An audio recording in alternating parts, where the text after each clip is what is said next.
Hi guys! So mag-unboxing muna tayo ng dalawang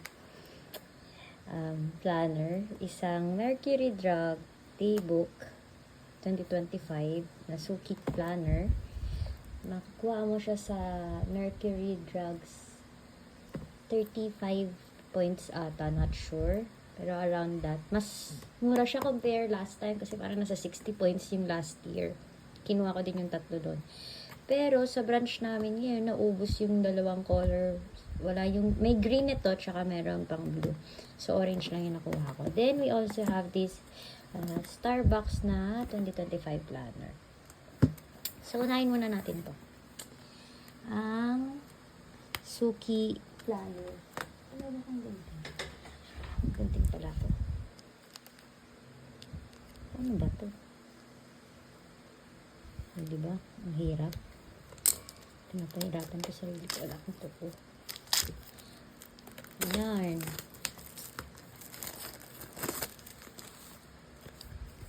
So, ayan. May pa-box siya na ganyan. Then, planner agad siya. Maganda din siya kasi may color yung gilid. Last time kasi ang kanto niya is parang leather na rubbery. Ganito yung loob niya. Ay, ang cute. Ayan, may personal info. Ganda din, may mga pa-art. Yan yung calendars hanggang 2026. Mga holidays. Ayan. Ito yung mga months. Tapos meron ulit siyang ganito. May travel map din pala. Yun. Tapos ito blank pages. May ganito din. Mga targets. Ayun yung maganda sa kanya. Parang may mga ganito-ganito din kasi siya. Mga self awareness ba yun? Basta ganun. Ayan, meron din siyang budget tracker. Actually, ginamit ko lang yung last year na planner para dito sa budget tracker na part niya. Ayan, may monthly budget tracker kasi siya for savings and stuff na hindi ko siya natapos. Ayun, so mga branches nila. So this year parang, ayun, may sticker pala. Akala ko walang stickers this year. So may sticker pa rin siya this year. Same as last year, ganito din. Ganito din siya. Ang cute! Yan. Hindi na ako makakat ng video kasi tinatanggal mag-edit. So, yan.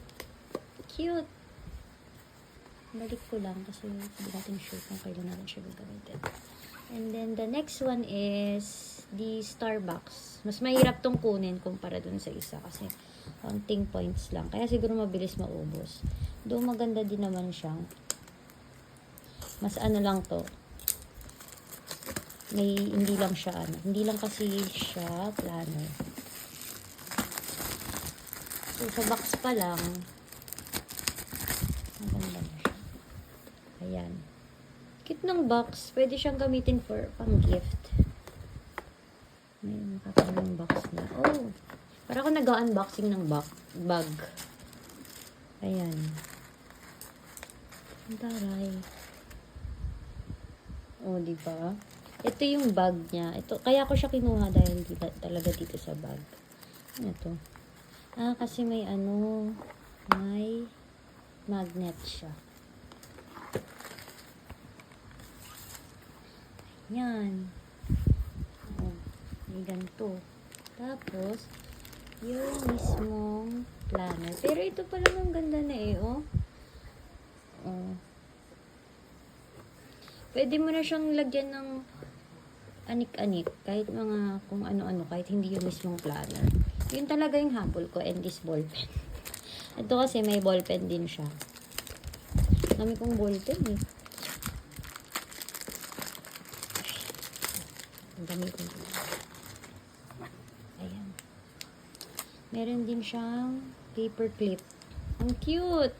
It's a star. Paano ito tanggalin?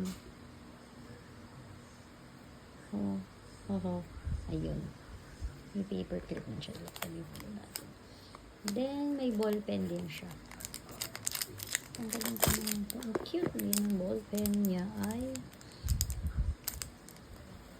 cute. Ano ito?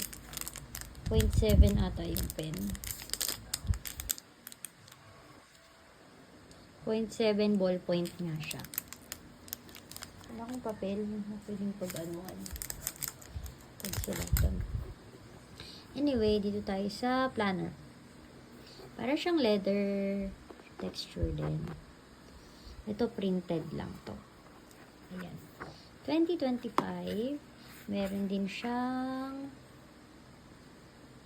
wala siya ng 2024. 2025 agad siya.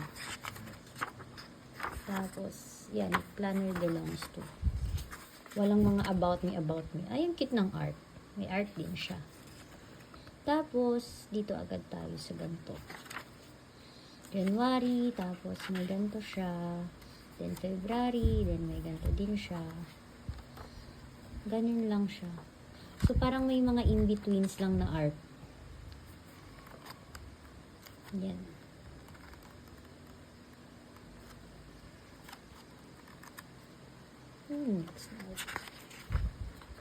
Mga in-betweens na art. So, August, September, October, November, December. Ganun lang talaga siya. Tapos may mga notes lang. Wala siyang sticker ngayon. Okay. Unlike previously, may mga sticker siya dapat, di ba? Pero may nakita ko, wait lang. Or hindi yung sticker. Hindi siya sticker. Oo nga, wala talaga siyang sticker. Bakit ganon? Hindi. Ang sad. So, yun. Wala siyang sticker. Tapos, ganito siya. Yun yung pinagkaiba nila. Bali, ito, may ball pen, may paper clip, pero walang sticker. At saka yung loob niya, as in, ano lang talaga, calendar lang talaga. Unlike dito, mas marami siya. May mga budget tracker, emotional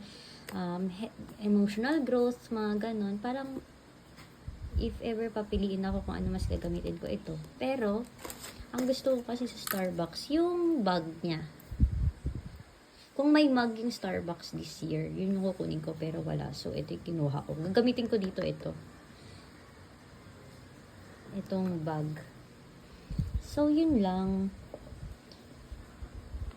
I hope you make your decision kung anong kukunin mo. Pero kung planner talaga, for me, ito na lang kunin nyo. Tapos, pag may points kayo, kunin nyo na lang sa Starbucks is yung tumbler o kaya yung cups nila. Mas okay. Pero kung hindi naman kayo kukuha nito, okay na rin yung Starbucks. Cute naman yung bag niya. Yun lang. Bye!